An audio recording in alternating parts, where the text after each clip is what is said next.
Buen día chicos. Vamos a hablar hoy sobre un grupo de moléculas denominadas eicosanoides. Vamos a ver su estructura, hablar de la síntesis y de sus funciones. Bueno, los eicosanoides son derivados de ácidos grasos poliinsaturados. El principal precursor es el ácido araquidónico. Ahora, no es el único, más adelante vamos a ver que también otros ácidos grasos poliinsaturados de 20 átomos de carbono pueden dar origen a los eicosanoides, pero el principal es el ácido araquidónico. Entonces, el nombre eicosa proviene de que tienen 20 átomos de carbono en su estructura. Acá podemos ver en la imagen las estructuras de los principales eicosanoides. Por ejemplo, tenemos que las prostaglandinas y los tromboxanos en su estructura presentan un anillo, y es porque ambos son sintetizados a partir de una vía que se denomina la vía cíclica, mientras que los leucotrienos y las lipoxinas no tienen en su estructura ese anillo y son sintetizados a través de una vía que se llama la vía lineal. Podemos ver en la estructura que todos tienen el grupo ácido carboxílico, ¿verdad?, que proviene de ese precursor que fue un ácido graso poliinsaturado, y también tienen dobles enlaces en su estructura, también que provienen de su precursor. Entonces, vemos todos tienen 20 átomos de carbono, por eso son eicosanoides, y los nombres que tienen derivan del sitio donde originalmente fueron aislados, ¿verdad? Las prostaglandinas primeramente fueron encontradas en la glática, por eso llevan ese nombre, pero rápidamente se descubrió que no solamente son producidas ahí, sino que prácticamente todas las células sintetizan prostaglandinas. Los tromboxanos tienen ese nombre porque el sitio principal de síntesis son las plaquetas o los trombocitos. Y los leucotrienos son sintetizados principalmente por los leucocitos, por eso tienen ese nombre.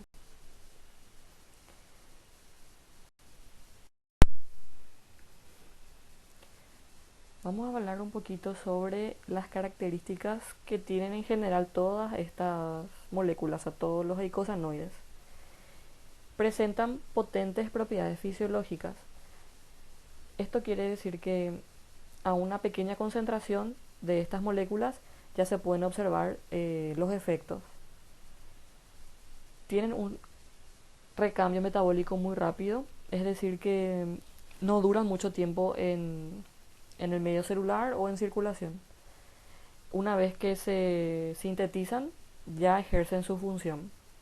Entonces, estas moléculas no se almacenan, van a ser producidas por la célula cuando ésta la necesite y ya inmediatamente va a ser utilizada. Entonces, rápidamente se va a degradar otra vez nuestro eicosanoide.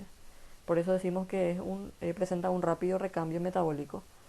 Tiene un, todas estas moléculas un origen metabólico común, como ya dijimos, todas proceden de un ácido graso poliinsaturado, que generalmente es el ácido araquidónico.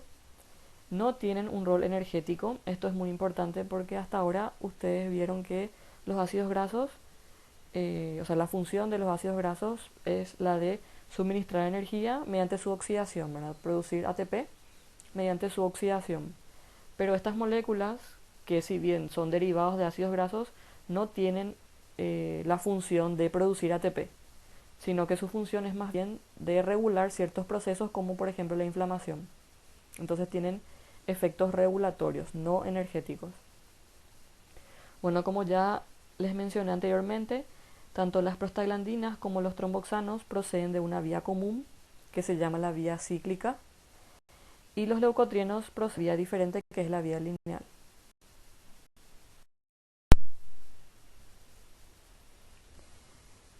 Entre las funciones o los efectos que cumplen estas moléculas en las diferentes células, tenemos por ejemplo que participan en la respuesta inflamatoria.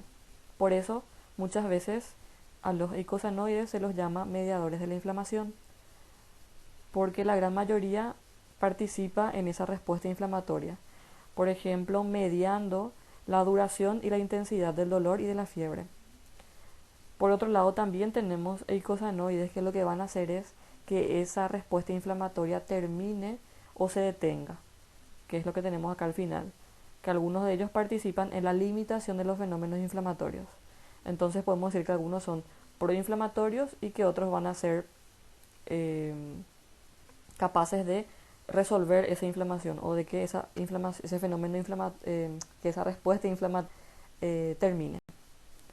También tenemos algunos eicosanoides que participan ya sea inhibiendo o activando la agregación plaquetaria y la trombosis. Ahí se acuerdan de que los tromboxanos, por ejemplo, que ya habíamos visto en el tópico de, de la coagulación, ahí hablamos de los tromboxanos. Y los tromboxanos son un ejemplo de eicosanoides que en este caso lo que van a hacer es activar la agregación plaquetaria. Luego vamos a ver que hay otro eicosanoide que lo que va a hacer es inhibir esa agregación plaquetaria. También algunos de estos eicosanoides van a regular la presión sanguínea, ya sea promoviendo la vasoconstricción o la vasodilatación. También algunos inhiben la secreción ácida del estómago, por eso se los puede utilizar para casos de acidez. Y en otros casos también pueden reducir la contracción del útero, lo cual va a ayudar, por ejemplo, en la labor del parto, pero si se los usa de manera clandestina puede servir también como un abortivo.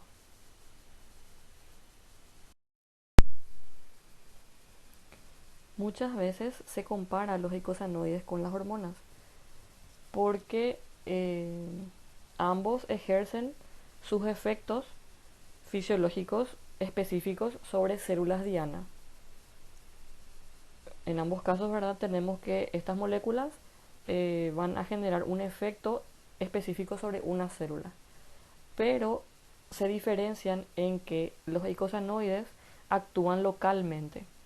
Eso quiere decir que son sintetizados y ya actúan en un sitio muy cercano a donde fue sintetizado. Generalmente es sintetizado por una célula y ya en esa misma célula ejerce su acción. Sin embargo, las hormonas no, ¿verdad? Sabemos que las hormonas son producidas por las glándulas. Estas glándulas luego van a liberar las hormonas en el torrente sanguíneo y van a ejercer su función en sitios más alejados. Entonces, esa sería una diferencia entre las hormonas y los eicosanoides. Además de que las hormonas eh, duran más tiempo, ¿verdad? No se catabolizan tan rápidamente como los eicosanoides, y eso es porque también se almacenan. Entonces esas serían diferencias entre las hormonas y los eicosanoides. Em, También tenemos que los eicosanoides ejercen sus acciones a través de receptores acoplados a proteínas G.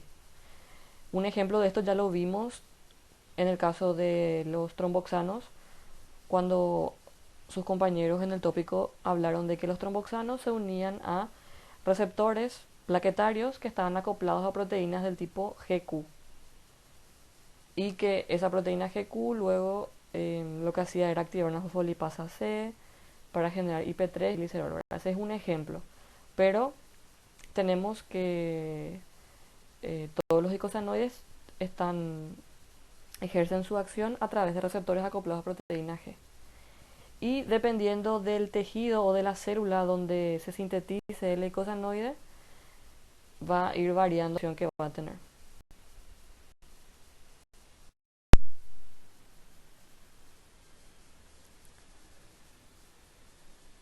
Entonces, ya como habíamos dicho, ¿verdad? El ácido araquidónico que tenemos acá, su estructura, es el principal precursor de los eicosanoides.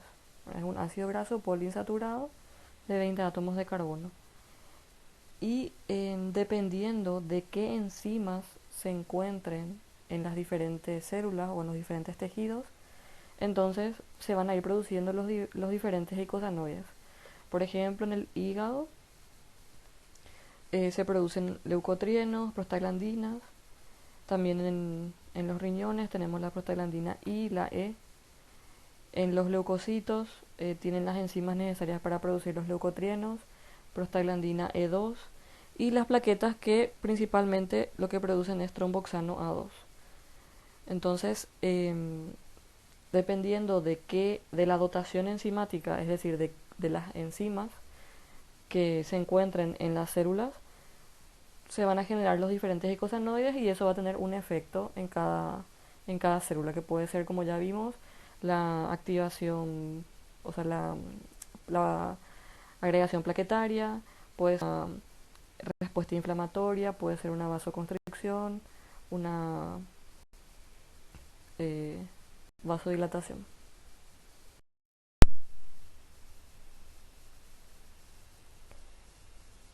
Entonces, estamos viendo que dentro de los icosanoides tenemos una gran variedad de moléculas, pero todas estas tienen un origen común que es a partir de ácidos grasos poliinsaturados de 20 átomos de carbono.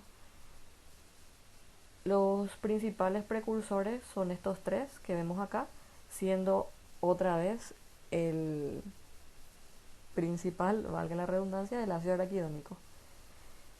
El ácido araquidónico, que tiene 4 dobles enlaces, por eso es 24, es un ácido omega 6, porque si contamos desde el último carbono, el primer doble enlace se encuentra en el carbono 6, contando desde el final.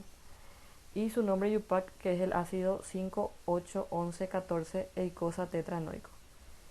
También como precursor de los eicosanoides tenemos al ácido diomo gamma linolénico, que es 23, posee 3 dobles enlaces, también es omega 6 y sus siglas son DGLA. Y el ácido eicosa pentanoico tiene 5 dobles enlaces, 20 átomos de carbono y es un ácido omega 3, ¿verdad? Contando desde el último carbono, en la posición 3 se encuentra el primer doble enlace y sus siglas son EPA o EPA. Entonces estos son los tres precursores de los eicosanoides, siendo el principal el ácido araquidónico. A su vez, estos tres ácidos grasos poliinsaturados de 20 átomos de carbono derivan de los ácidos grasos esenciales, el ácido linoleico y el ácido linolénico. Entonces, lo que vemos acá es que nosotros podemos producir, o sea, nuestras células pueden sintetizar el ácido araquidónico, el ácido diomo gamma linolénico y el ácido eicosa pentanoico. Pero para eso necesitan de estos ácidos grasos esenciales, que como su nombre lo dice, nosotros no los sintetizamos. Ahora son esenciales porque lo tenemos que obtener a través de la dieta. El ácido linoleico, que es 18,2, 18 átomos de carbono y 2 dobles enlaces, es un ácido omega 6 y es el precursor del ácido araquidónico y también diomo gamma linolénico. Mientras que el ácido linolénico, que es 18,3 porque ya tiene 3 dobles enlaces, es un ácido graso omega 3, es el precursor del ácido eicosa pentanoico o EPA. Entonces con esto podemos ver la importancia del consumo de estos ácidos esenciales, ya que si no lo obtenemos a través de la dieta, no vamos a poder sintetizar al ácido araquidónico y a los otros dos para poder a partir de ellos producir los eicosanoides que vimos que cumplen funciones muy importantes en diversos tejidos.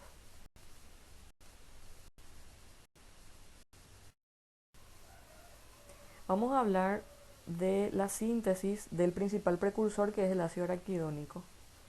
Entonces, recién dijimos que el ácido araquidónico eh, proviene del ácido linoleico, que es un ácido graso omega 6, un ácido graso esencial. Primeramente se tiene que activar el ácido linoleico. Esto lo hace mediante su unión con la coenzima A. Entonces tenemos acá a la forma activada, que es el linoleil coenzima A. Entonces el ácido linoleico tiene 18 átomos de carbono y nosotros queremos convertirlo hasta ácido araquidónico, que tiene 20 y que tiene 4 dobles enlaces. Lo primero que ocurre es que se genera un tercer doble enlace en el carbono 6, por acción de una delta 6 desaturasa, lo que va a hacer entonces es incorporar un doble enlace más. Con esto ya vamos a tener 3 dobles enlaces y el compuesto que se genera es el gamma linoleil CoA o GLA, ¿verdad? El ácido gamma linoleico, que también tiene 18 átomos de carbono pero 3 insaturaciones. Luego va a ocurrir una elongación donde vamos a utilizar el malonil CoA para alargar la cadena y así pasar a tener 20 átomos de carbono. Entonces se van a incorporar dos átomos de carbono más para obtener así lo que sería el digamma linoleil CoA o DEGLA, ¿verdad? Que es el que ya tiene 20 átomos de carbono y 3 dobles enlaces. Bueno, para que sea ácido araquidónico se necesita de un doble enlace más, entonces va a actuar otra desaturasa, esta vez en el carbono 5, para obtener finalmente el araquidonil coenzima A, que luego va a perder ese grupo coenzima A y va a liberar lo que es el ácido araquidónico. Entonces vemos que en la síntesis del ácido araquidónico actúan dos desaturasas porque se tienen que incorporar dos dobles enlaces y una elongasa que lo que va a hacer es alargar la cadena a dos átomos de carbono más. Este ácido araquidónico que se forma luego se incorpora a los fosfolípidos de la membrana, principalmente en el carbono 2. Entonces, ¿dónde vamos a encontrar el ácido araquidónico? En los fosfolípidos que están en la membrana de la célula, y generalmente la ubicación que toma es en el carbono 2 de los fosfolípidos.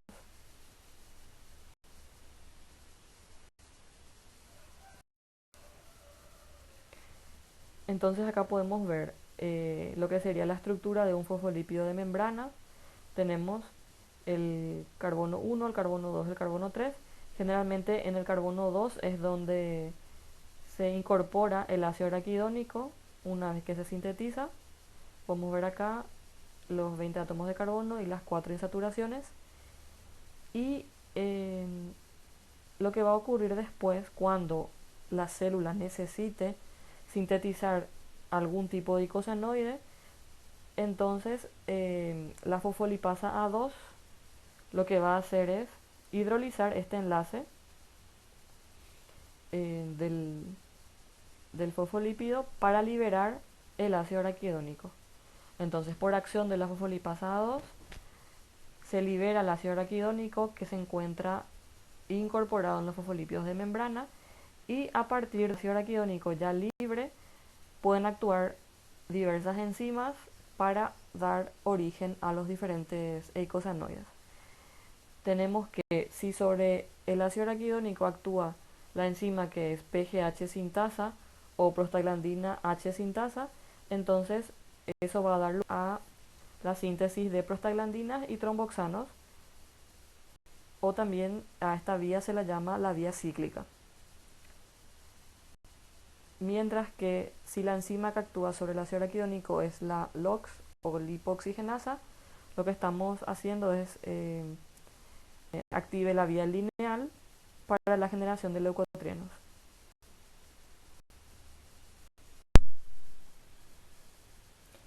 Vamos a empezar a hablar entonces sobre la estructura, primeramente de las prostaglandinas y los tromboxanos. Tenemos tres series para las prostaglandinas y los tromboxanos, y eso, la serie va a estar dada por el número de dobles enlaces que presenta la cadena de carbonos, o sea, esas dos cadenas laterales que tienen las prostaglandinas y tromboxanos. Entonces acá tenemos R1 y R2, sería la cadena lateral 1 y la cadena 2, ¿verdad? Aquellas prostaglandinas y tromboxanos que pertenecen a la serie 1 son las que presentan un solo doble enlace. En este caso se muestra que ese doble enlace está en la en el en la segunda, o sea, en R2, ¿verdad? En una de las dos cadenas laterales. Si es de la serie 2 tenemos dos dobles enlaces. Acá vemos una y acá vemos otra. O sea, en cada cadena lateral hay un doble enlace. Y si es de la serie 3, entonces presentan 3 dobles enlaces. En este caso se ve una en esta cadena y 2 en la otra cadena lateral. Entonces, ¿qué es lo que nos indica la serie? Nos indica el número de dobles enlaces en la cadena lateral de la estructura de las prostaglandinas y de los tromboxanos.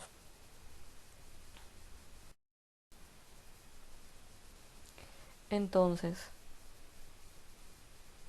aquellas prostaglandinas y tromboxanos que pertenecen a la serie 1, o sea, un solo doble enlace, su precursor inmediato es el ácido eicosatrienoico. Los de la serie 2, que presentan dos dobles enlaces, su precursor inmediato es el ácido araquidónico. Y los de la serie 3, con tres dobles enlaces, su precursor inmediato es el ácido eicosapentaenoico o EPA. Como ya vimos, el ácido araquidónico es el principal precursor. Eso quiere decir que mayoritariamente las prostaglandinas y los tromboxanos que sintetizamos son de la serie 2. Bueno, y nuevamente, esto ya lo dijimos, el ácido linoleico era el precursor del ácido araquidónico, entonces por eso también va a ser el precursor de las prostaglandinas de la serie 2 y también de los de la serie 1. Y el ácido linolénico dijimos que era el precursor del EPA, por ende va a ser también el precursor de los de la serie 3. Estos serían los precursores más lejanos, el ácido linoleico y el linolénico, ¿verdad? Porque ellos son los que van a dar lugar luego al ácido araquidónico, al EPA, etc. Bueno, y acá nada más para ver un ejemplo. Esta es una prostaglandina. La sigla P, o sea, las letras PG nos indica que es una prostaglandina. La tercera letra va a depender del patrón de sustitución que tenga el anillo. Ahora dijimos que tanto las prostaglandinas como los tromboxanos tienen un ciclo, un anillo. Y en las diferentes prostaglandinas, este anillo puede tener diferentes grupos funcionales. En este caso tiene un grupo hidroxilo y un grupo cetona. Entonces, de acuerdo a los grupos funcionales y a la posición que tenga en el anillo, va a tener una tercera letra diferente. Entonces, en este caso es PGE y 2, que nos está indicando el número de dobles enlaces, que vemos que es nada más de 2, o sea, dobles enlaces en las cadenas laterales. Y pertenece a la serie 2 por ende, ¿verdad? Porque tiene dos dobles enlaces. Y si pertenece a la serie 2, sabemos que su precursor fue el ácido araquidónico.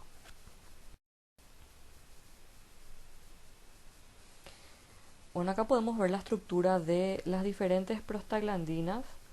Como les dije, la letra PG nos indica que es una prostaglandina y la tercera letra va a depender del patrón de sustitución del anillo. Ahora, no hace falta que ustedes sepan que, por ejemplo, la prostaglandina A es aquella que tiene un doble enlace en el anillo en esta posición y un grupo cetona, que la prostaglandina B también tiene un doble enlace pero en otra posición. O sea, eso no hace falta que sepan, pero sí el concepto, ¿verdad? Que esa tercera letra lo que nos está indicando es el patrón de sustitución del anillo de la prostaglandina o de los tromboxanos también. Y acá vemos R1 y R2 que simbolizan a las dos cadenas laterales. Entonces, como dice acá, cada prostaglandina posee un anillo de ciclopentano, o sea, de 5 átomos de carbono y dos cadenas laterales. Y un grupo carboxilo en una de las cadenas laterales, ¿verdad? Que no se ve acá, pero sabemos que tiene un grupo ácido carboxílico porque deriva de ácidos grasos poliinsaturados.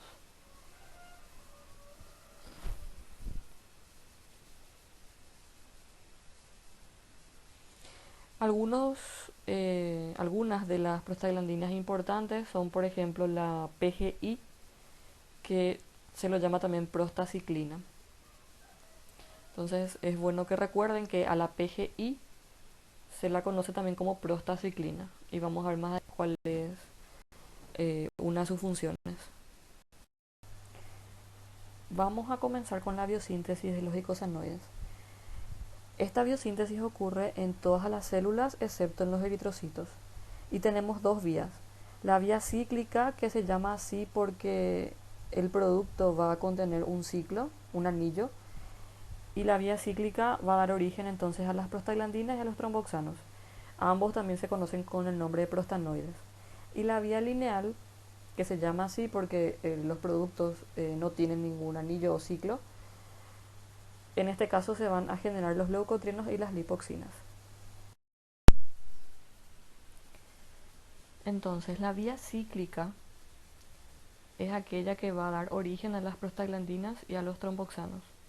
Podemos dividir en tres partes a esta vía, ¿verdad?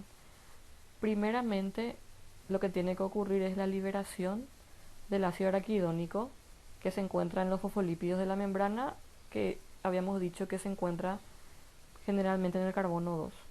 Y para que se libere se requiere de la acción de la fosfolipasa A2. Entonces, una vez que se libera el ácido araquidónico, va a ocurrir una oxigenación de ese ácido araquidónico para producir primeramente un intermediario que es la PGG2 y luego PGH2. Este PGH2 es un endoperóxido que va a ser la primera prostaglandina en sintetizarse y que a partir de ella se van a generar las demás. Entonces, de acuerdo a qué enzimas tengamos en la célula, PGH2 se va a convertir en otras prostaglandinas o en tromboxanos. Entonces, en todas las células, eh, excepto en los eritrocitos, que ya sabemos que ahí no se sintetizan eicosanoides, pero en las demás vamos a tener que va a ocurrir la síntesis de PGH2 y que a partir de ella, dependiendo de qué otras enzimas tenga la célula, se van a sintetizar otras prostaglandinas o los tromboxanos. Entonces, si miramos un poco esta imagen que tenemos acá, se puede ver mejor el mecanismo de la conversión del ácido araquidónico en PGH2. Entonces, primeramente tenemos al ácido araquidónico que ya fue liberado de la membrana, y el ácido araquidónico va a ser sustrato de una enzima que se llama PGH sintasa o prostaglandina endoperóxido sintasa, o también se la conoce como COX, la enzima COX, ciclooxigenasa. Es otro nombre que también tiene esta enzima. Entonces, cuando escuchan COX, se está refiriendo a la PGH sintasa.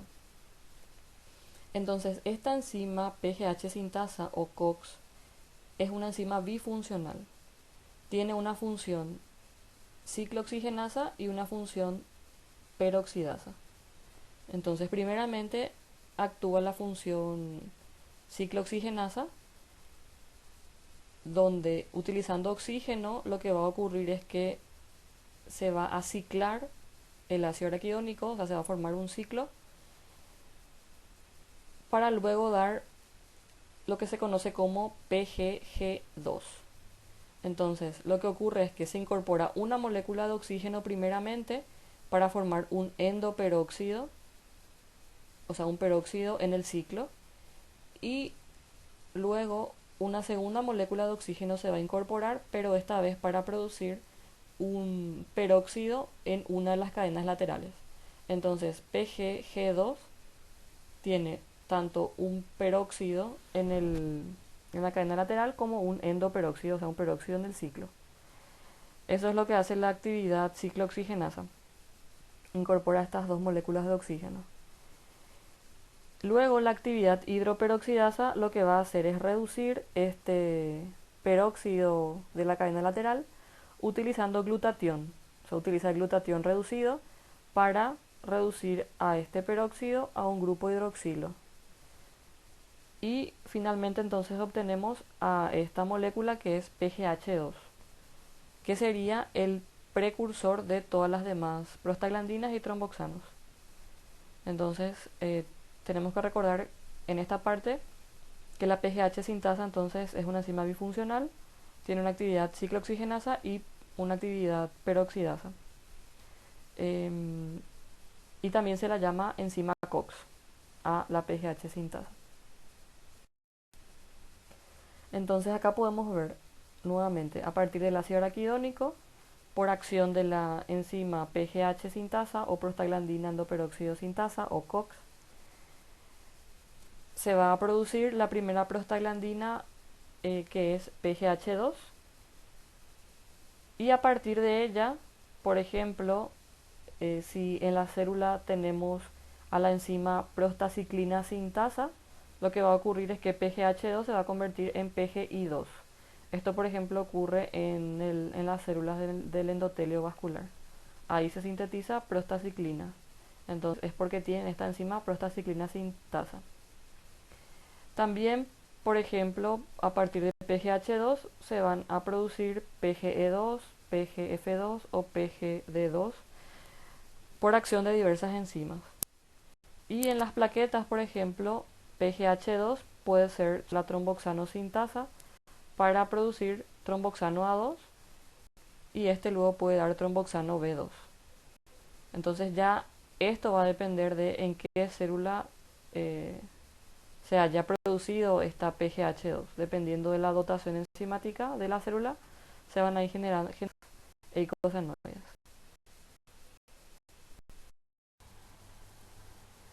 Esta enzima PGH sintasa o COX es una enzima bifuncional. Quiere decir que posee dos actividades enzimáticas. Una de esas actividades es la de ciclooxigenasa, por medio de la cual se introducen dos moléculas de oxígeno, una de ellas para formar el anillo, como vimos, y la otra molécula forma el grupo hidroperóxido en una de las cadenas laterales, específicamente en el carbono 15, y da como producto PGG2. La otra actividad enzimática es la actividad peroxidasa, que lo que va a hacer es catalizar la reducción del grupo hidroperóxido a grupo hidroxilo, para dar así la prostaglandina PGH2.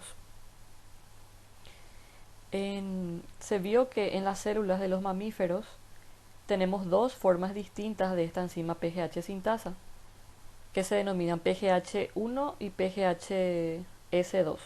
PGHS1 y PGHS2. O más bien se las conoce como COX1 y COX2. Entonces tenemos dos isoformas de esta enzima. La diferencia entre estas dos isoformas es que la COX1 se expresa de manera constitutiva, es decir, que se expresa siempre en la mucosa gástrica, en los riñones, en las plaquetas y en las células endoteliales vasculares. Además, es la responsable de la producción fisiológica de las prostaglandinas. O sea, es la que normalmente produce las prostaglandinas. Sin embargo, la COX2 es una enzima inducible. Quiere decir que solamente se expresa ante ciertos estímulos, ¿verdad? O señales, que son, por ejemplo, la presencia de ciertas citoquinas, como el factor activador de plaquetas o la interleucina 1, mitógenos y endotoxinas de las células inflamatorias como macrófagos y monocitos, y esta isoforma es la responsable de que aumente la producción de prostaglandinas durante la inflamación. Es decir, que la COX2 es la que se expresa cuando se genera la respuesta inflamatoria. Ambas isoformas son modificadas covalentemente por la aspirina. O sea, la aspirina es un antiinflamatorio no esteroide cuyo mecanismo de acción es el de inhibir a la enzima COX o a la PGH sintasa de manera covalente. O sea que es una inhibición irreversible y afecta a las dos isoformas, tanto a la COX1 como a la COX2. Uno esperaría que la aspirina solamente inhiba a la COX2, o sea que sea selectiva. ¿Por qué? Porque la COX2 es la responsable de la generación de las prostaglandinas proinflamatorias. O sea, todas las prostaglandinas que tienen que ver con la generación del dolor, de la fiebre, o también de que se exacerbe esa respuesta inmune. Pero la aspirina inhibe a ambas formas. Entonces, aparte de que va a actuar como un antiinflamatorio, también va a afectar, por ejemplo, la inhibición de la secreción de ácido clorhídrico por parte de la mucosa gástrica. Vimos que dentro de las funciones de las prostaglandinas, una de las primeras diapositivas decía que inhiben la secreción ácida del estómago. Entonces, si es que estamos consumiendo aspirina que inhibe a la COX-1, lo que estamos haciendo es que no se inhiba esa generación de ácido clorhídrico y por ende va a haber mayor producción. Entonces no se recomienda por eso el consumo de aspirina en pacientes que tienen úlceras o que padecen de algún tipo de acidez gástrica. ¿Por qué? Porque va a estar aumentada esa producción de ácidos. También al inhibir a la COX-1 estamos haciendo que las TAS no produzcan tromboxanos. Por eso tampoco se recomienda el consumo de aspirina en personas que tienen algún riesgo de sangrado. Por ejemplo, personas que tuvieron alguna cirugía o que tuvieron alguna extracción dental.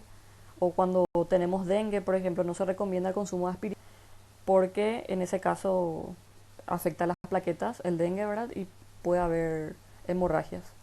Entonces, la industria farmacéutica por mucho tiempo estuvo investigando, ¿verdad?, sobre alguna manera de poder inhibir solamente a la COX-2 y se llegaron a producir algunos fármacos selectivos de la COX-2, pero no es que tuvieron un tan buen resultado. Entonces, por ahora lo que tenemos son antiinflamatorios no esteroides como la aspirina que inhiben a ambas isoformas.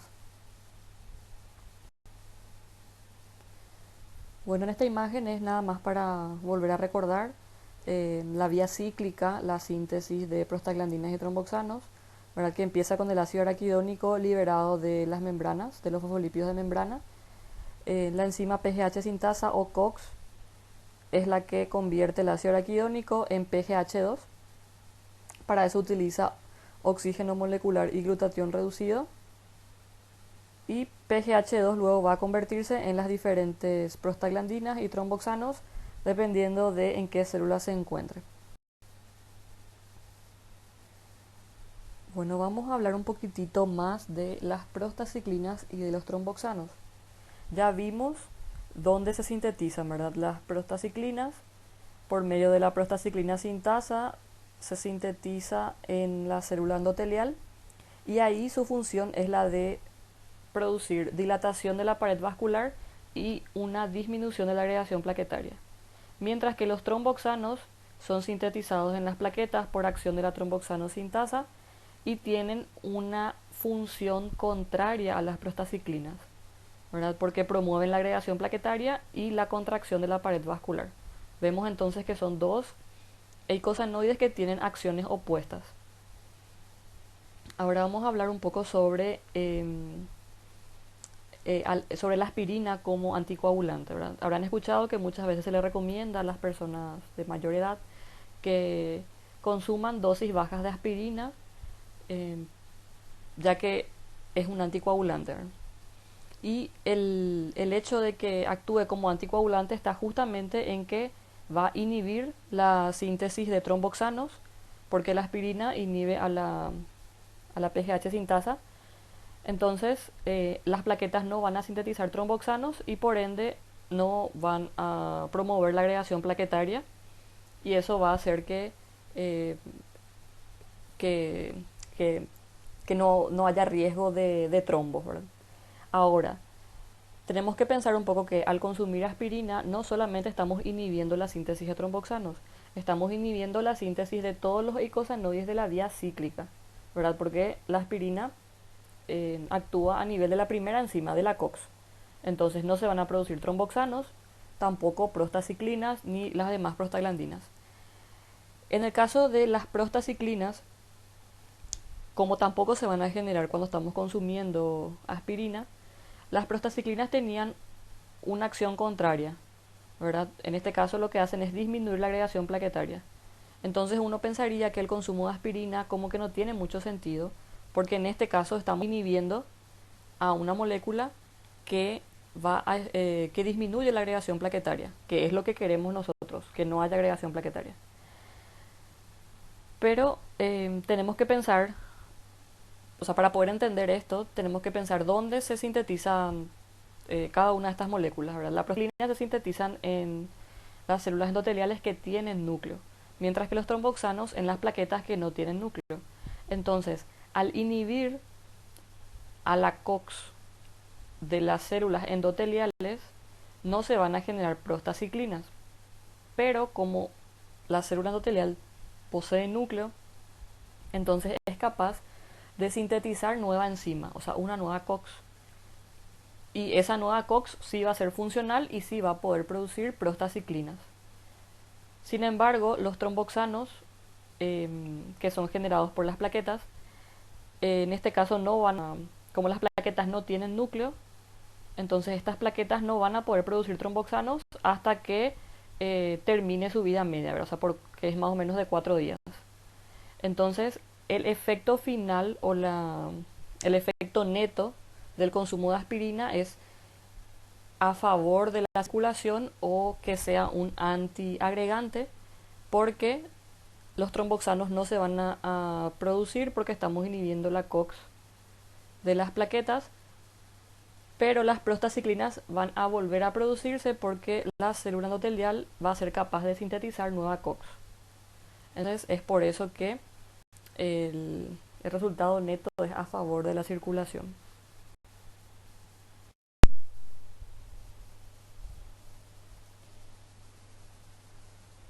El mecanismo de acción de la aspirina, como ya dijimos, es el de una inhibición irreversible, ya que la aspirina lo que hace es acetilar un residuo de serina de la enzima, y de esta forma bloquea el acceso del ácido graso sustrato, que sería el ácido araquidónico, al sitio activo de la enzima. Entonces vemos acá el ácido acetilsalicílico, que es el, la aspirina, y acá tenemos a la enzima con su residuo de serina, o sea, la enzima COX. Lo que va a ocurrir es que el grupo acetilo se va a transferir a la enzima, entonces se acetila la enzima, se forma un enlace covalente y eso hace que ya no se pueda unir el ácido araquidónico al sitio activo de la enzima, o sea, le bloquea el acceso al sitio activo y por eso hablamos de que le inhibe. Irreversible porque esta unión no se puede romper, ¿verdad? Se tiene que sintetizar nueva enzima para que vuelva a ser funcional. Y la aspirina, como dice acá, entonces afecta a ambas isoformas, a la COX-1 y a la COX-2. Entonces, la inhibición de la COX-2 es lo que nos da esas propiedades antiinflamatorias y analgésicas de la aspirina. Sin embargo, como la aspirina inhibe también a la COX-1, su consumo puede llevar a efectos secundarios, como ya dijimos, como la aparición de úlceras o también el riesgo de sangrado. El ibuprofeno es otro antiinflamatorio no esteroideo que también se utiliza mucho. Este es más específico sobre la COX-2, que es la que queremos inhibir para que tenga el efecto antiinflamatorio, pero es un inhibidor menos eficaz que la aspirina porque es un inhibidor reversible, es un inhibidor tipo competitivo, ¿verdad? Entonces no va a competir con el sustrato por la enzima, entonces es menos eficaz que la aspirina, que es un inhibidor irreversible. Bueno, y acá podemos ver algunos de los fármacos que salieron al mercado, que sí son selectivos para la COX-2, que son el Rofecoxib y el Celecoxib. Entonces, de esta manera solamente se inhibe la COX-2 para que tenga efecto antiinflamatorio y así no tener esos efectos secundarios que ya habíamos hablado. Sin embargo, después de un tiempo que estuvieron en el mercado, se tuvieron que retirar estos fármacos porque se vio que muchas de las personas que lo consumían luego tenían ataques cardíacos. Entonces, no es que fue muy efectivo el uso de estos fármacos. En este cuadro podemos ver las principales prostaglandinas y los sitios donde se sintetizan, también sus acciones biológicas. Podemos comparar y ver que, por ejemplo, algunos incrementan la vasodilatación, como vemos acá, y otros incrementan la vasoconstricción. Entonces podemos ver que tienen funciones opuestas diferentes prostaglandinas. En el caso de la PGD2, por ejemplo, inhibe la agregación de las plaquetas. Esto es contrario a lo que hacen los tromboxanos. Y PGH2, que sabemos que es el precursor de las demás prostaglandinas y los tromboxanos. También PGI2, que es muy importante, que es la prostaciclina, se sintetiza en corazón, células endoteliales vasculares, inhibe la agregación plaquetaria, ¿verdad? Que ya habíamos hablado. Entonces, tener bien claro que no todos son proinflamatorios o proagregantes plaquetarios. Se los conoce más bien a los eicosanoides en general como proinflamatorios, que median esa respuesta inflamatoria, pero no todos hacen eso. Algunos son antiinflamatorios. Y después los tromboxanos, cuya función principal es la de inducir la agregación plaquetaria y vasoconstricción. Pasamos ahora a la vía lineal. Todo lo que estuvimos viendo antes era la vía cíclica. La vía lineal es aquella que da lugar a la síntesis de leucotrienos y lipoxinas. Esta vía se inicia con la acción de la lipoxigenasa o LOX sobre el ácido araquidónico. Y tenemos tres isoformas de la lipoxigenasa, que son la 5-LOX, la 12-LOX y la 15-LOX. Entonces en este esquema podemos ver de nuevo que se tiene que liberar el ácido araquidónico, ¿verdad?, de la membrana, y en este caso, en vez de que actúe la COX, va a actuar la lipoxigenasa o LOX. Si actúa la 5-lipoxigenasa, el ácido araquidónico se convierte en el leucotrieno A4. Este leucotrieno A4 por lo general es muy inestable y por acción de una hidrolasa genera leucotrieno B4. Esto ocurre en neutrófilos y monocitos. El subíndice 4 nos está diciendo el número de dobles enlaces que tiene la molécula. Por otro lado, el leucotrieno A4 puede unirse al glutatión para dar el leucotrieno C4. Y el leucotrieno C4 otra vez puede liberar glutamato porque en su estructura contiene glutamato, ya que el glutatión es un tripéptido. El glutatión en su estructura está compuesto por glutamato, glicina y cisteína. Entonces, si es que se libera el glutamato que proviene del glutatión, se convierte en leucotrieno D4. Si se libera la glicina, se convierte en leucotrieno E4. Y si se vuelve a unir el glutamato, en leucotrieno E4. Estos leucotrienos C4, D4, E4 y F4 también se los llama peptidil-leucotrienos, porque contienen aminoácidos, ¿verdad?, que provienen del glutatión. Entonces vamos a ver seguidamente con más detalle la síntesis de estos leucotrienos, que son puestos ya que no tienen ese anillo de 5 miembros como sí lo tenían las prostaglandinas y los tromboxanos. Estas sustancias, los leucotrienos y las lipoxinas, son sintetizados por los leucocitos, mastocitos, pulmones, vasos, cerebro y corazón. La vía que los genera se denomina vía lineal y la enzima responsable es la lipoxigenasa, que tenemos tres isoformas dependiendo de en qué posición ocurra la oxidación o la incorporación del oxígeno. Entonces tenemos la 5-LOX, la 12-LOX y la 15-LOX. La 5-LOX es la que va a dar lugar a la síntesis de los leucotrienos y podemos ver que se encuentra principalmente en células que tienen que ver con la respuesta inmune, ¿verdad? Polimorfonucleares, que son los neutrófilos, basófilos, células cebadas. Entonces tienen una acción en mediar la respuesta inflamatoria. Mientras que la 12-LOX y la 15-LOX participan en la síntesis de las lipoxinas y estas se encuentran en plaquetas, tejido celular, y la 15-LOX también en tráquea, reticulocitos y eosinófilos. En la síntesis de estas dos sustancias se va a generar un intermediario que se lo conoce como HPETE o hidroperoxieicosanoico. Es un poco largo el nombre. Entonces, este intermediario es muy reactivo, pero no tiene ninguna actividad biológica. Vamos a ver enseguida su estructura.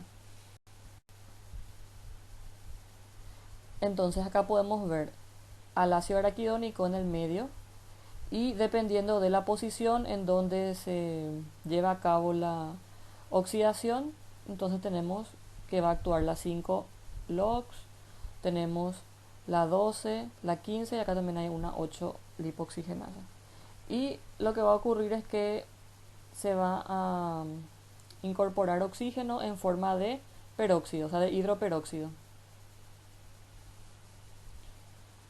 Podemos ver acá en esta molécula el hidroperóxido en posición 5, entonces sería un 5 hidroperoxi-eicosa tetranoico. ¿Verdad? Todos son hidroperoxi-eicosa tetraenoico, pero con diferentes posiciones del hidroperóxido dependiendo de en dónde actuó la lipoxigenasa.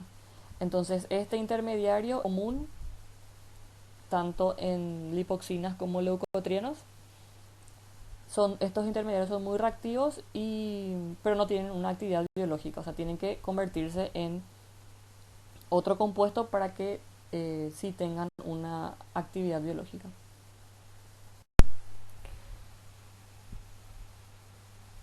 El ácido araquidónico entonces es sustrato de la 5-lipoxigenasa que va a incorporar el oxígeno en el carbono 5 para formar el intermediario 5-hidroperoxi-eicosa tetranoico. Luego, por acción de la misma enzima, lo que va a ocurrir es una deshidratación de ese grupo hidroperóxido para dar un epóxido y también hay una isomerización de los dobles enlaces. Eso ya nos lleva a la generación del leucotrieno A4. Este leucotrieno A4 puede, por acción de una hidrolasa, convertirse en leucotrieno B4. En ese caso, lo que ocurre es que el epóxido, o sea, se abre el epóxido para formar un grupo de hidroxilo acá, en el carbono 5. Luego, ese leucotrieno B4 puede unirse con el glutatión a través de su grupo sulfidrilo. El glutatión es un tripéptido. Como vemos acá, está formado por 3 aminoácidos, glutamato, cisteína y glicina. Entonces, el leucotrieno B4 se une al glutatión mediante el grupo tiol o grupo sulfidrilo de la cisteína. Y eso se conoce como leucotrieno C4. Podemos decir que hay dos tipos de leucotrienos, los leucotrienos iniciales que son el A4 y el B4 y los peptidil-leucotrienos que serían el C4, el D4, E4 y F4 que se llaman así porque contienen aminoácidos en su estructura, ¿verdad? Y esos aminoácidos provienen del glutatión. Estos peptidileucotrienos tienen una acción mucho más potente que los leucotrienos iniciales y se los llama también a los peptidileucotrienos sustancias de reacción lenta de anafilaxia. Acá podemos ver de nuevo que cuando el glutatión se transfiere al leucotrieno B4, entonces genera el leucotrieno C4. Lo que está en el círculo rojo nos está indicando la porción que corresponde al glutatión, ¿verdad? Que contiene 3 aminoácidos que son el glutamato, la glicina y la cisteína. Si es que se libera el glutamato o el ácido glutámico, entonces nos queda esta molécula que es el leucotrieno D4 y al liberar la glicina se obtiene el leucotrieno E4. Entonces estos 3 leucotrienos son los peptidileucotrienos porque tienen aminoácidos en su estructura que derivan del glutatión y también se los llama sustancias de reacción lenta de anafilaxis, que es lo que vemos acá, SRSA, porque se vio que estas sustancias son las responsables de los cuadros anafilácticos o de alergia que, por ejemplo, producen esa contracción de la musculatura bronquial que impide que se expulse el aire de los pulmones. También se vio que estas sustancias participan en las crisis asmáticas, entonces son formas mucho más potentes de leucotrienos, estos peptidileucotrienos.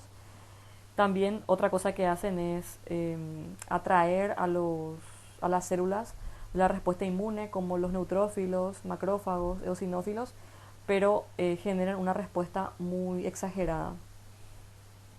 Entonces, podemos pensar un poco y decir, ¿será que la aspirina va a impedir que se sinteticen estas sustancias? Y si nos acordamos de qué es lo que hacía la aspirina, sabemos que inhibe la COX. Y la COX es la responsable de la síntesis de los eicosanoides, pero solo de los de la vía cíclica. Entonces no nos va a servir de nada, por ejemplo, en un cuadro de asma, que la persona ingiera aspirina, porque estas sustancias que tienen que ver con los cuadros de asma se producen por la vía lineal. Entonces lo que en este caso se da como medicación son los fármacos esteroides, como los corticoides, ¿verdad? Que lo que hacen es inhibir a la fosfolipasa A2, entonces se va un paso más arriba de lo que hace la COX. Al inhibir la fosfolipasa A2, entonces no se va a liberar el ácido araquidónico y por ende no vamos a producir estas sustancias, los peptidileucotrienos, porque yo necesito ácido araquidónico para eso. Pero no solamente va a inhibir a los eicosanoides de la vía lineal, también va a inhibir a los de la vía cíclica, ¿verdad? Porque el ácido araquidónico es el sustrato para ambas vías. Entonces, podemos decir que los corticoides, los fármacos esteroides, van a actuar inhibiendo la fosfolipasa 2 y con eso no vamos a tener eicosanoides ni de la vía cíclica ni de la vía lineal. En cuanto a sus efectos, principalmente los leucotrienos lo que producen es una contracción muscular potente. Se cree que intervienen en la patogenia del asma, como les dije. Los leucotrienos C, D y E son los de la sustancia de reacción lenta vinculada al asma o de anafilaxis. Son los peptidileucotrienos las formas más potentes. También tienen un efecto quimiotáctico de atraer a las células de la respuesta inmune, median los procesos alérgicos y lo que ya habíamos dicho, ¿verdad? La aspirina va a inhibir la síntesis de los leucotrienos, no. En este caso se utilizan medicamentos esteroides. Entonces también acá vemos los principales sitios de síntesis de los leucotrienos y sus acciones biológicas. Principalmente entonces están involucrados en la mediación de procesos alérgicos, inflamatorios, son potentes eh, inductores de la quimiotaxis, también vasoconstrictores. Y vemos acá que los leucotrienos C, D y E son denominados los SRSA, que son las sustancias de reacción lenta vinculadas al asma.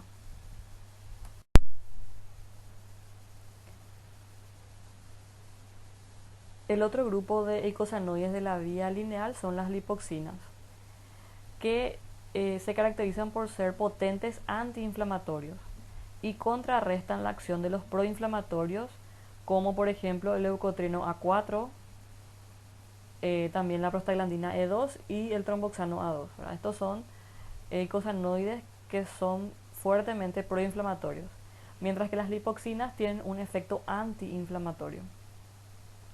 También tenemos que la síntesis de las lipoxinas puede verse aumentada ante la ingestión de aspirina. Entonces, por un lado, la aspirina inhibe a la COX, pero también puede hacer que aumente la síntesis de las lipoxinas. Bueno, acá vemos lo que sería la síntesis de las lipoxinas, donde principalmente van a actuar la 15-lipoxigenasa y la 2-lipoxigenasa.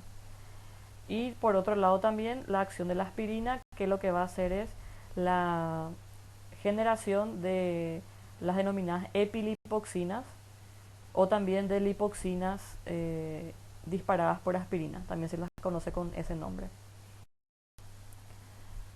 Acá podemos ver ese esquema mejor, ¿verdad? El de la síntesis de las lipoxinas.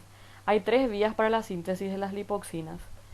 La vía clásica, que sería esta, que vemos hacia la derecha, inicia en los leucocitos por acción de la 5-lipoxigenasa, que sabemos que da lugar a los leucotrienos A4. Este leucotrieno A4 luego en las plaquetas por acción de la 12-lipoxigenasa va a dar a la lipoxina A4 y a la lipoxina B4. Esa es la vía clásica. Tenemos otra vía que ocurre en el epitelio de las vías aéreas, donde el ácido araquidónico es sustrato de la 15-lipoxigenasa. Se produce el intermediario hidroperóxido y luego ese intermediario en los leucocitos por acción de la 5-lipoxigenasa genera otro intermediario que posteriormente se convierte en la lipoxina A4. Y por último tenemos la vía que es activada por acción de la aspirina. Sabemos que la aspirina va a acetilar a la COX-2 y eso va a hacer que el ácido araquidónico se convierta en este intermediario 15R hidroperoxi tetranoico, y luego en los leucocitos por acción de la lipoxigenasa se van a generar las epilipoxinas que vemos acá. Sería la epilipoxina A4 y la epilipoxina B4, que también se las conoce como lipoxinas disparadas por aspirina. Entonces acá tenemos otra imagen. En este caso es de la vía clásica de la síntesis de lipoxinas. Dijimos que tiene lugar en leucocitos y en las plaquetas. Entonces en los leucocitos el ácido araquidónico se convierte en leucotrieno A4 por acción de la 5-lipoxigenasa. Este leucotrieno A4 puede ir a las plaquetas donde se encuentra la 12-lipoxigenasa y ahí se produce la lipoxina A4 y la lipoxina B4, que son antiinflamatorios, es decir, que resuelven el fenómeno inflamatorio, ¿verdad? Hacen que termine.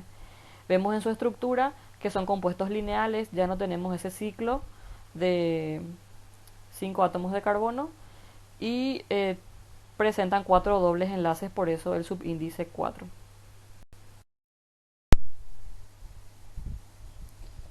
Y en esta imagen vemos la síntesis de las epilipoxinas o ATL, lipoxinas disparadas por aspirina, que sería en inglés estas siglas.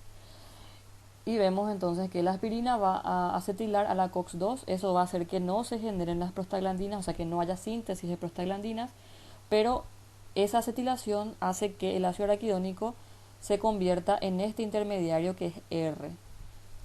Presenta una estereoquímica diferente a el intermediario de los leucotrienos, que era S. Entonces este intermediario, con una estereoquímica diferente que se produce por acción de la aspirina, en los leucocitos por acción de la 5-lipoxigenasa no va a dar leucotrienos, porque para eso necesita este intermediario, pero con estereoquímica S. Lo que sí va a producir van a ser epilipoxinas, que son lipoxinas, las lipoxinas A4 y B4, ¿verdad? Que tienen este prefijo epi, que lo que nos está diciendo es que sufrió una epimerización con respecto a las otras lipoxinas A4 y B4. Y también son antiinflamatorias y resuelven la respuesta inmune.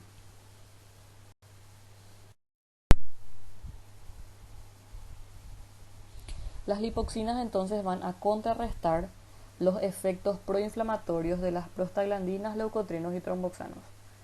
Entonces, estas tres sustancias, prostaglandinas, leucotrienos y tromboxanos, en general tienen un efecto proinflamatorio. Y las lipoxinas tienen un efecto contrario, son antiinflamatorios. Van a producir relajación muscular, van a inhibir la quimiotaxis de los polimorfos nucleares, es decir, que van a hacer que ya no se recluten más neutrófilos o eosinófilos, monocitos, van a hacer que termine ese reclutamiento. También van a aumentar la producción de prostaciclinas y de óxido nítrico para generar vasodilatación. Estimulan la fagocitosis de los neutrófilos que están en apoptosis, van a limitar la emisión, la cantidad de líquido. Podemos decir entonces que en general lo que van a hacer es ponerle un freno a esa respuesta inflamatoria.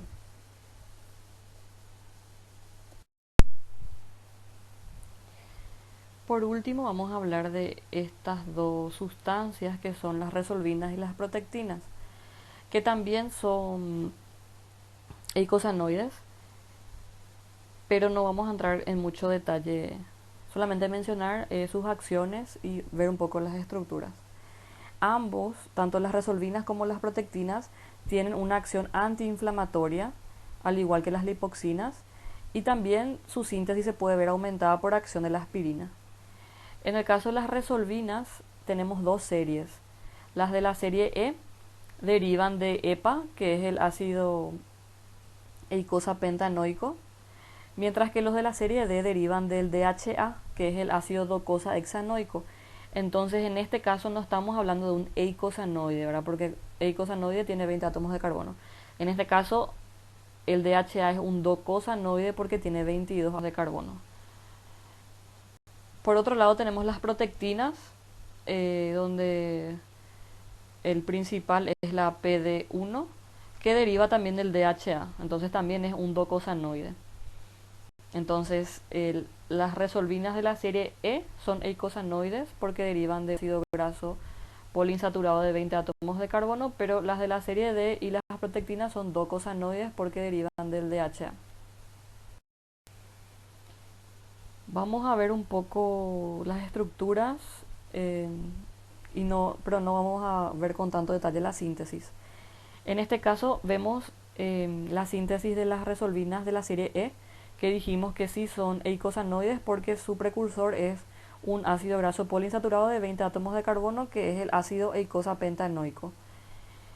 También la aspirina puede estimular la producción de estas moléculas como las resolvinas mediante la inhibición de la COX-2 por acetilación, y eso va a hacer que se generen intermediarios con una estereoquímica diferente, ¿verdad? Vemos acá que es R este intermediario, y luego por acción de las 5 LOX y otras reacciones se van generando las resolvinas E2 y E1.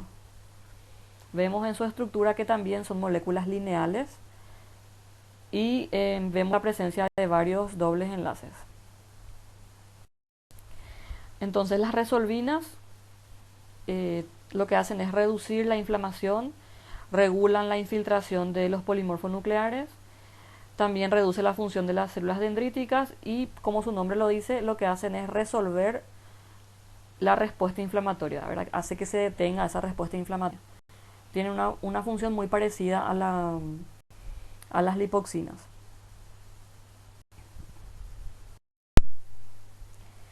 Las protectinas son docosanoides porque derivan de este ácido graso poliinsaturado, que es el DHA, que tiene 22 átomos de carbono. Entonces, por eso es un docosanoide. Y la principal es la protectina D1 o neuroprotectina. Estas sustancias lo que hacen es bloquear la migración de células T y polimorfos nucleares, promueve la apoptosis de células T, y también se vio que tienen una acción neuroprotectora, ¿verdad? Ahí su nombre, sobre la lesión por isquemia reperfusión. Se vio, ¿verdad?, que cuando a un tejido le falta sangre, o sea, cuando no le llega la sangre, tenemos lo que es la isquemia, ¿verdad? Si no le llega sangre, entonces tampoco le llega oxígeno. Entonces, ante la ausencia de oxígeno en ese tejido, se crea un ambiente muy reductor. Cuando se vuelve a reperfundir y la sangre vuelve a llegar a ese tejido, junto con la sangre llega el oxígeno. Entonces, ese oxígeno en ese ambiente reductor, lo que ocurre es que se va a reducir parcialmente y va a generar especies reactivas de oxígeno. Entonces, esta protectina D1 o neuroprotectina se vio que protegía al tejido cerebral ante esa lesión por isquemia reperfusión. O sea, en muchos casos la reperfusión hace mucho daño, o sea, tanto daño como la isquemia, porque el oxígeno entra en un ambiente muy reductor y se reduce parcialmente. La presencia de estas sustancias como la protectina D1 protege al tejido cerebral de esta lesión por las especies reactivas de oxígeno.